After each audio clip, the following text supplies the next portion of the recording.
If I was an Atletico fan right now, low-key, I would be worried about what Julián Álvarez said after last night's match. I mean, from here on out, every transfer window is about to be a mission for Atletico to keep him, and his interview last night did not change that. In today's news, we recap what he said, discuss a striker that could actually win the Ballon d'Or next year, which for some reason no one is actually considering, by the way, and then take a look at Liverpool's next 5 matches after losing 2 in a row. Crystal Palace away from home was the start of all this, but losing last night to Galatasaray could really be the start. As you could see, the night before, fireworks were being set off in front of their hotel room, and they were playing at a stadium that holds the record for the loudest sound recorded at a sports event, so this was never going to be easy. With that said, Alexander Isak still isn't starting matches and dropping numbers like we all expected, and the same goes for Florian Wirtz. He's sitting on a whopping 0 goal contributions after 8 matches. At 22 years old, obviously it's just a start, but I did expect more from a player who costs like 130 million euros. Where it gets interesting though is looking at their next 5 fixtures. Chelsea away at Stamford Bridge is next. Then after the international break, it's Manchester United at home, who you never know might have a new manager by that time. Then they go to Frankfurt, who did lose to Atlético last night, but also did beat Galatasaray 5-1 a couple weeks ago. Brentford is after that, and then they have Crystal Palace again in the EFL Cup. One team they already played in the Champions League was Atlético, and while they won, it might have looked different if this man was playing. He got 2 assists and the last goal of the game last night against Frankfurt, making 8 goal contributions in just his last 3 matches. After the match, he said, "Look, I'm very calm. There's always talk. Last year too, a lot of things were said, but the truth is that this season is just starting now, and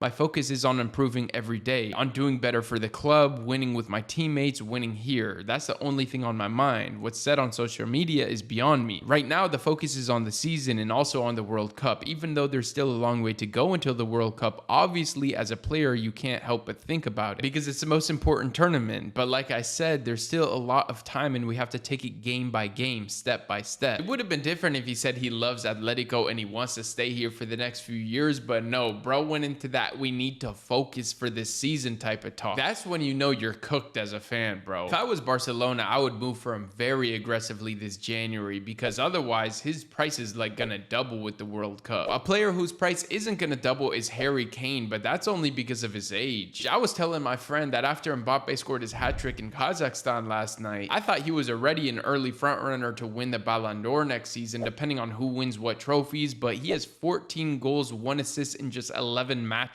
So that's more than Erling Haaland, who has 9 goals, 1 assist. That's more than Lamine Yamal, who has only 2 goals, 3 assists. And that's more than Julián Álvarez, who has 7 goals, 3 assists. But that's when I checked Harry Kane, and this guy is just a psycho. Oh my days. His 2 goals against Pafos last night brought his total tally to 17 goals, 3 assists in just 9 matches, which is actually just insane. It's to the point where there's no question about it. He is the early frontrunner to win the Ballon d'Or next year. And if he isn't, then we just know it's definitely a PR thing. Anyways, that's all the news, and I'll catch y'all tomorrow.